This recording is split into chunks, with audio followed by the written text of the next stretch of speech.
Exode chapitre 7, les 10 plaies. L'Éternel dit à Moïse, vois, je te fais Dieu pour Pharaon, et Aaron ton frère sera ton prophète. Toi, tu diras tout ce que je t'ordonnerai, et Aaron ton frère parlera à Pharaon pour qu'il laisse aller les enfants d'Israël hors de son pays. Et moi, j'endurcirai le cœur de Pharaon, et je multiplierai mes signes et mes miracles dans le pays d'Égypte. Pharaon ne vous écoutera point. Je mettrai ma main sur l'Égypte et je ferai sortir du pays d'Égypte mes armées, mon peuple, les enfants d'Israël, par de grands jugements. Les Égyptiens connaîtront que je suis l'Éternel lorsque j'étendrai ma main sur l'Égypte et que je ferai sortir du milieu d'eux les enfants d'Israël. Moïse et Aaron firent ce que l'Éternel leur avait ordonné. Ils firent ainsi. Moïse était âgé de 80 ans et Aaron de 83 ans lorsqu'ils parlèrent à Pharaon. L'Éternel dit à Moïse et à Aaron, si Pharaon vous parle et vous dit, faites un miracle, tu diras à Aaron, prends ta verge et jette-la devant Pharaon, elle deviendra un serpent. Moïse et Aaron allèrent auprès de Pharaon et ils firent ce que l'Éternel avait ordonné. Aaron jeta sa verge devant Pharaon et devant ses serviteurs, et elle devint un serpent. Mais Pharaon appela des sages et des enchanteurs, et les magiciens d'Égypte, eux aussi, en firent autant par leur enchantement. Ils jetèrent tous leurs verges, et elles devinrent des serpents.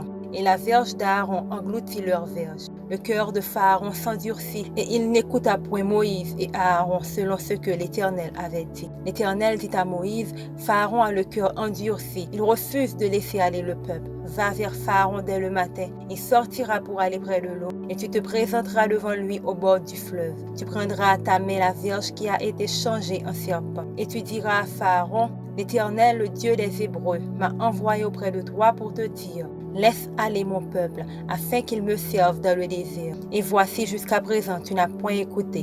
Ainsi parle l'Éternel. À ceci, tu connaîtras que je suis l'Éternel. Je vais frapper les eaux du fleuve avec la verge qui est dans ma main, et elles seront changées en sang. Les poissons qui sont dans le fleuve périront. Le fleuve se corrompra, et les Égyptiens s'efforceront en vain de boire l'eau du fleuve.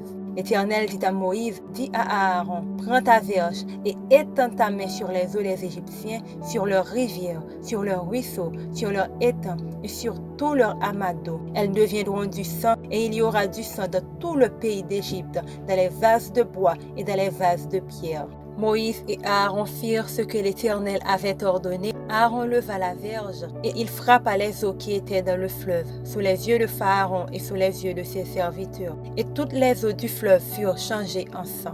Les poissons qui étaient dans le fleuve périrent, le fleuve se corrompit. Les Égyptiens ne pouvaient plus boire l'eau du fleuve. Il y eut du sang dans tout le pays d'Égypte. Mais les magiciens d'Égypte en firent autant par leur enchantement. Le cœur de Pharaon s'endurcit, et il n'écouta point Moïse et Aaron selon ce que l'Éternel avait dit. Pharaon s'en retourna et alla dans sa maison, et il ne prit pas même à cœur ces choses. Tous les Égyptiens causèrent aux environs du fleuve pour trouver de l'eau à boire, car ils ne pouvaient boire de l'eau du fleuve. Il s'écoula 7 jours après que l'Éternel eut frappé le fleuve.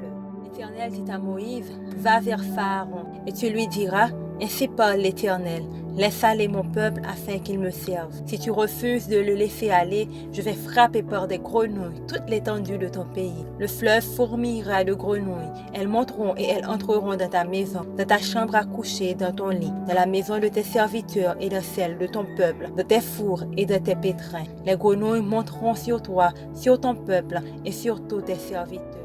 Chapitre 8. L'Éternel dit à Moïse, dis à Aaron, étends ta main avec ta verge sur les rivières, sur les ruisseaux et sur les étangs, et fais monter les grenouilles sur le pays d'Égypte. Aaron étendit sa main sur les eaux de l'Égypte, et les grenouilles montèrent et couvrirent le pays d'Égypte. Mais les magiciens firent autant par leur enchantement, ils firent monter les grenouilles sur le pays d'Égypte. Pharaon appela Moïse et Aaron et dit, priez l'Éternel afin qu'il éloigne les grenouilles de moi et de mon peuple, et je laisserai aller le peuple pour qu'il offre des sacrifices à l'Éternel. Moïse dit à Pharaon, glorifie-toi sur moi, pour qu'emprierai-je l'Éternel en faveur de tes serviteurs et de ton peuple, afin qu'il retire les grenouilles loin de toi et de tes maisons. Il ne restera que dans le fleuve. Il répondit, pour demain. Et Moïse dit, il en sera ainsi, afin que tu saches que nul n'est semblable à l'Éternel notre Dieu. Les grenouilles s'éloigneront de toi et de tes maisons, de tes serviteurs et de ton peuple. Il ne restera que dans le fleuve. Moïse et Aaron sortirent de chez Pharaon, et Moïse cria à l'Éternel au sujet des grenouilles dont il avait frappé Pharaon. L'Éternel fit ce que demandait Moïse, et les grenouilles périrent dans les maisons, dans les cours et dans les champs. On les entassa par monceaux, et le pays fut infecté. Pharaon, voyant qu'il y avait du relâche, endurcit son cœur, et il n'écouta point Moïse et Aaron, selon ce que l'Éternel avait dit. L'Éternel dit à Moïse, dis à Aaron, étends ta verge et frappe la poussière de la terre. Elle se changera en peau dans tout le pays d'Égypte. Ils firent ainsi. Aaron étendit sa main avec sa verge et il frappa la poussière de la terre et elle fut changée en peau sur les hommes et sur les animaux.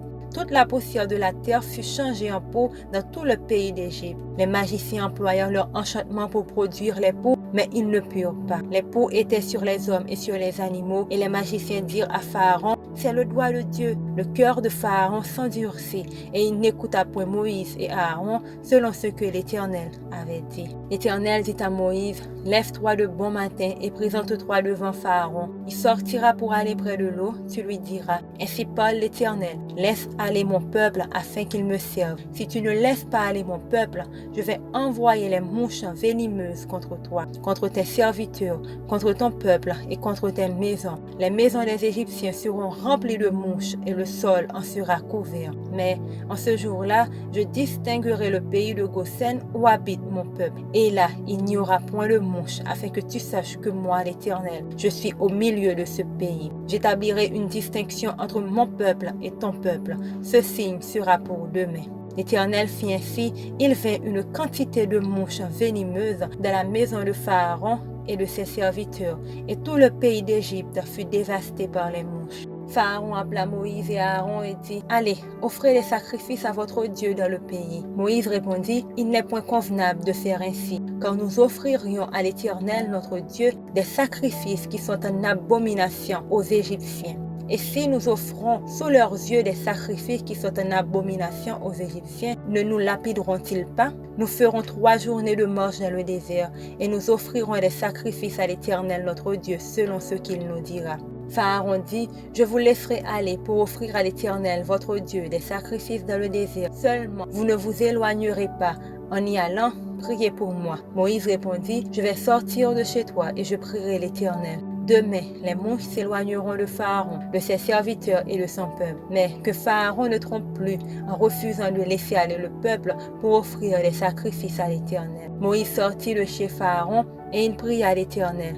L'Éternel fit ce que demandait Moïse et les mouches s'éloignèrent de Pharaon, de ses serviteurs et de son peuple. Il n'en restera pas une. Mais Pharaon, cette fois encore, endurcit son cœur et il ne laissa point aller le peuple. Chapitre 9. L'Éternel dit à Moïse, va vers Pharaon et tu lui diras, ainsi parle l'Éternel, le Dieu des Hébreux, laisse aller mon peuple afin qu'il me serve.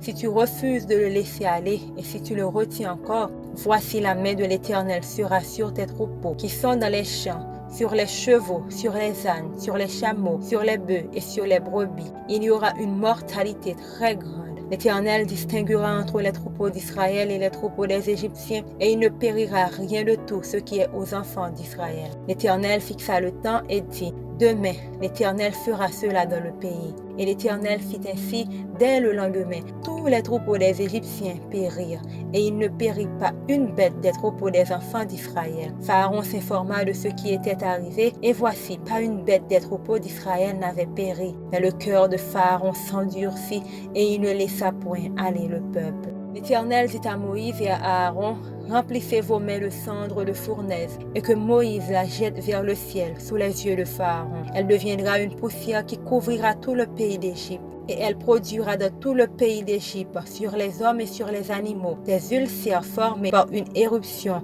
de pustules. Ils prirent de la cendre de fournaise et se présentèrent devant Pharaon. Moïse la jeta vers le ciel et elle produisit sur les hommes et sur les animaux des ulcères formés par des éruptions de pustules. Les magiciens ne purent paraître devant Moïse et à cause des ulcères, car les ulcères étaient sur les magiciens, comme sur tous les Égyptiens. L'Éternel endurcit le cœur de Pharaon, et Pharaon n'écouta point Moïse et Aaron, selon ce que l'Éternel avait dit à Moïse. L'Éternel dit à Moïse, lève-toi de bon matin et présente-toi devant Pharaon. Tu lui diras, ainsi parle l'Éternel, le Dieu des Hébreux, laisse aller mon peuple afin qu'il me serve. Car cette fois, je vais envoyer toutes mes plaies contre ton cœur, contre tes serviteurs et contre ton peuple, afin que tu saches que nul n'est semblable à moi sur toute la terre. Si j'avais étendu ma main et que je t'eusse frappé par la mortalité, toi et ton peuple, tu aurais disparu de la terre. Mais je te laissais subsister afin que tu vois ma puissance et que l'on publie mon nom par toute la terre. Si tu t'élèves encore contre mon peuple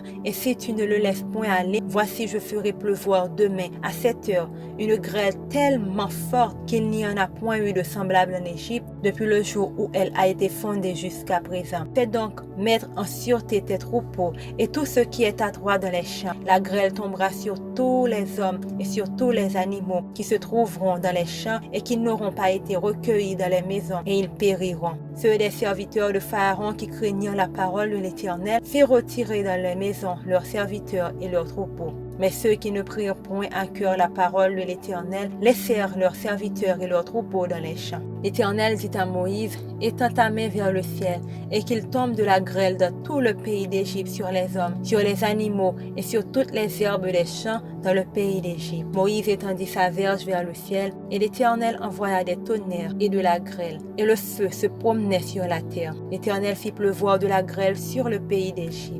Il tomba de la grêle et le feu se mêlait avec la grêle. Elle était tellement forte qu'il n'y en avait point eu de semblable dans tout le pays d'Égypte depuis qu'il existe comme nation. La grêle frappa dans tout le pays d'Égypte tout ce qui était dans les champs, depuis les hommes jusqu'aux animaux. La grêle frappa aussi toutes les herbes des champs et brisa tous les arbres des champs. Ce fut seulement dans le pays de Goshen, où étaient les enfants d'Israël, qu'il n'y a point eu de grêle. Pharaon fit appeler Moïse et Aaron et leur dit, « Cette fois j'ai péché, c'est l'Éternel qui est le juste, et moi et mon peuple nous sommes les coupables. Priez l'Éternel pour qu'il n'y ait plus de tonnerre et de grêle, et je vous laisserai aller, et l'on ne vous retiendra plus. » Moïse lui dit, « Quand je sortirai de la ville, je lèverai mes mains vers l'Éternel, les tonnerres cesseront, et il n'y aura plus de grêle, afin que tu saches que la terre est à l'Éternel. Mais je sais que toi et tes serviteurs, vous ne craindrez pas encore l'Éternel Dieu. » Le lin et l'orge avaient été frappés parce que l'orge était en épice et que c'était la floraison du lin. Le froment et l'épeautre n'avaient point été frappés parce qu'ils sont tardifs.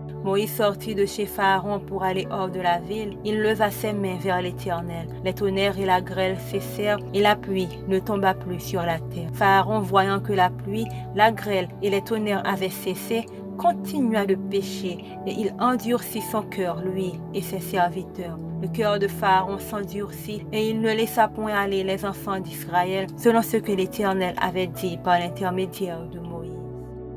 Psaume 105. Louez l'Éternel, invoquez son nom. Faites connaître parmi les peuples ses hauts faits.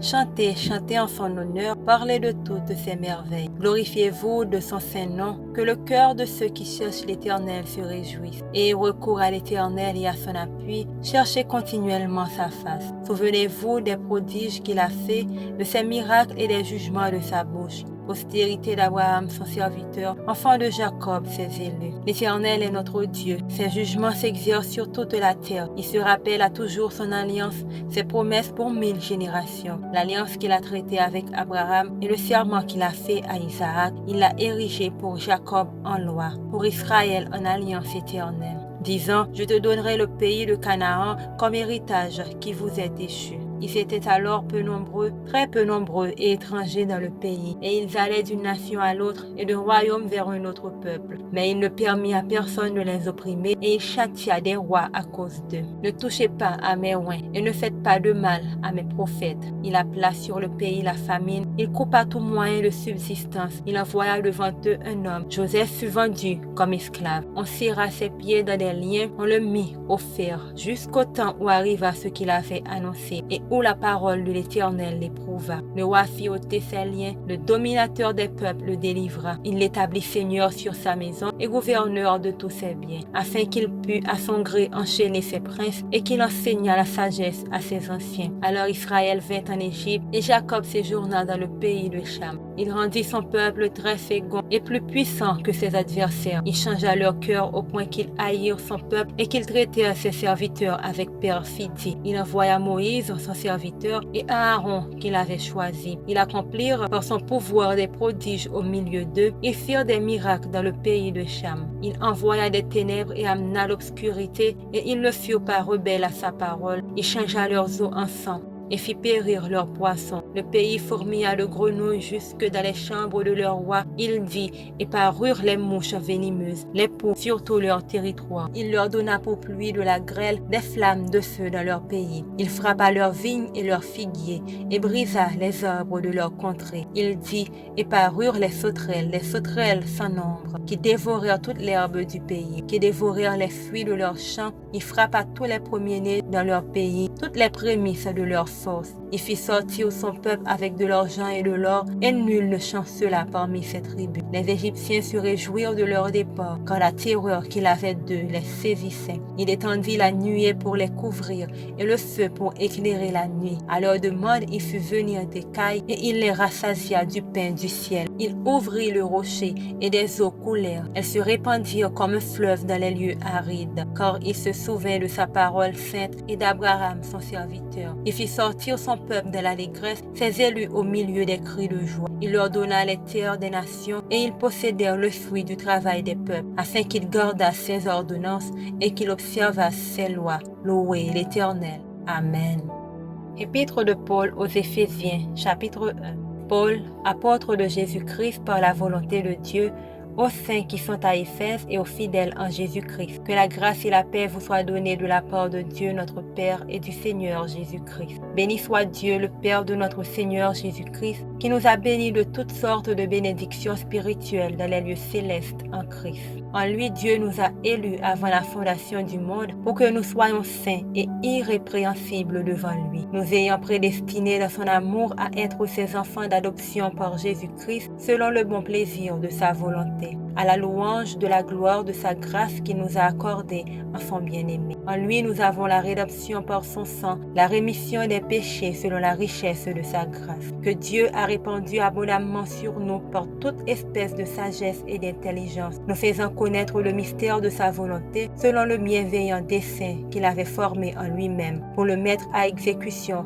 lorsque les temps seraient accomplis, de réunir toutes choses en Christ, celles qui sont dans les cieux et celles qui sont sur la terre. En lui, nous sommes aussi devenus héritiers, ayant été prédestinés suivant la résolution de celui qui opère toutes choses d'après le conseil de sa volonté, afin que nous servions à la louange de sa gloire, nous qui d'avance avons espéré en Christ. En lui, vous aussi, après avoir entendu la parole de la vérité, l'évangile de votre salut, en lui, vous avez cru et vous avez été scellés du Saint-Esprit qui avait été promis, lequel est un gage de notre héritage pour la rédemption de ceux que Dieu s'est acquis à la louange de sa gloire. C'est pourquoi moi aussi, ayant entendu parler de votre foi au Seigneur Jésus, et de votre charité pour tous les saints, je ne cesse de rendre grâce pour vous, faisant mention de vous dans mes prières, afin que le Dieu de notre Seigneur Jésus-Christ, le Père de gloire, vous donne un esprit de sagesse et de révélation dans sa connaissance, et qu'il illumine les yeux de votre cœur pour que vous sachiez quelle est l'espérance qui s'attache à son appel, quelle est la richesse de la gloire de son héritage qu'il réserve aux saints, et quelle est envers nous qui croyons l'infinie grandeur de sa puissance, se manifestant avec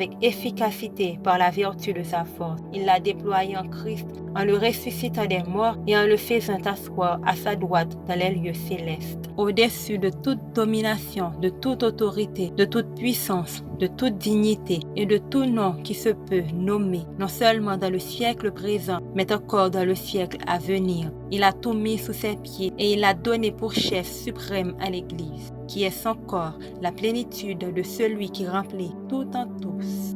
Amen.